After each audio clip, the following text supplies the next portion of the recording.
Bonjour la diaspora togolaise. Aujourd'hui, je voulais apporter une sorte de réponse à la question, à une problématique que les Togolais vivant à l'extérieur m'interpellent souvent là-dessus. Ces derniers temps, ces derniers 5 ans, les Togolais vivant à l'extérieur, lorsqu'ils prennent l'avion de leur pays de résidence en direction, en vacances vers le Togo, si c'est en Europe ou bien aux États-Unis, en Asie, ils remarquent de fortes affluences d'étrangers vers notre pays, le Togo. Et ils se posent la question de savoir qu'est-ce qui est de bon au Togo qui attire ces étrangers vers notre pays, le Togo. Alors, pourquoi ils m'interpellent là-dessus? Je suis Innocent Kiswani, consultant en développement entrepreneurial et communautaire. J'accompagne les porteurs de projets tant individuels que collectifs sur la création et le développement de leurs projets. Je suis l'un de la diaspora caractérisé par cette motivation exceptionnelle d'encourager les Togolais vivant à l'extérieur de s'investir, d'investir dans notre pays, le Togo. Et voilà pourquoi ces questions-là, je n'échappe pas à cela. Et ils m'interpellent souvent ceux qui me connaissent et connaissent ma profession, ce que je fais. Donc, aujourd'hui, je voulais expliquer d'une manière succincte et apporter par la suite des petits tutos pour expliquer, pour donner comment est-ce que la diaspora togolaise doit se préparer pour investir dans notre pays, le Togo. Ces étrangers-là, lorsqu'ils vont venir au Togo, ils prennent en compte trois principes. Trois principes que lorsque vous ne vivez pas dans un pays, lorsque vous n'avez pas de résidence principale dans un pays et que vous voulez entreprendre là-bas, il faut prendre en compte trois principes très, très, très importants. Et cela, la diaspora togolaise, parfois, comme le Togo est leur pays d'origine, souvent, ils prennent à la légère ces principes-là. Et aussi, il y a une des choses que ces étrangers-là font avant de venir, est que ils prennent en compte les caractéristiques particulières de notre pays, le Togo. Et ça aussi, souvent, la diaspora prend à la légère.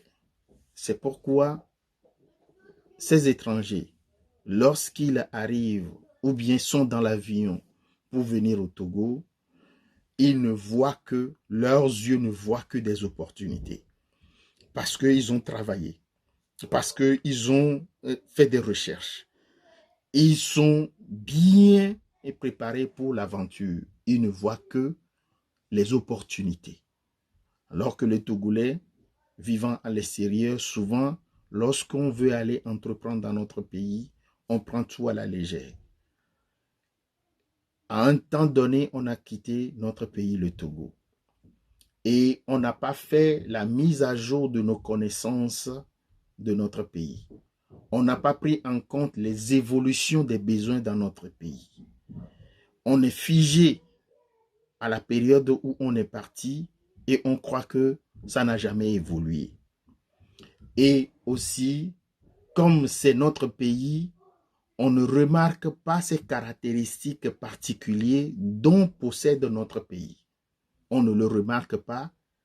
Et souvent, mélangé de ces méconnaissances de notre pays et l'évolution et la méconnaissance des besoins qui existent sur notre pays, lorsqu'on s'aventure sans préparation, on risque beaucoup de tomber en échec. Et c'est ce qui arrive souvent malheureusement à des Togolais vivant à l'extérieur.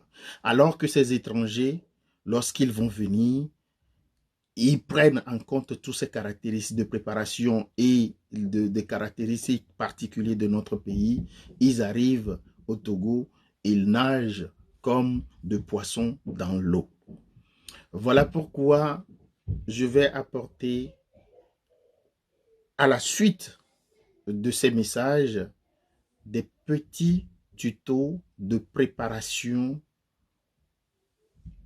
d'explication des caractéristiques particulières de notre pays, le Togo. Et si la diaspora prend en compte ces deux choses, leurs yeux ne verront que des opportunités comme ces étrangers-là. Et ils verront plus que ça. On verrait les porteurs, on verrait les secteurs porteurs d'entreprendre. On verrait que des opportunités.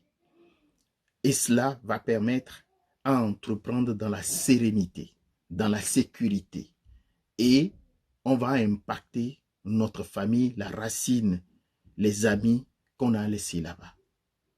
Donc, n'hésitez pas à me contacter, n'hésitez pas à m'interpeller, n'hésitez pas à poser des questions afin que on puisse ensemble réfléchir, on puisse ensemble trouver des principes particuliers à notre pays, le Togo. Et ainsi, on rentrera dans la peau d'idéal entrepreneur. Idéal entrepreneur, c'est quelqu'un qui a la sagesse entrepreneuriale. La sagesse d'exploiter les capacités, les opportunités qu'on trouve pour en créer de richesses, pour en faire de grandes choses, des petites opportunités trouvées. L'idéal entrepreneur développe cela pour impacter des millions de vies. Et c'est cela qu'on attend. À très bientôt.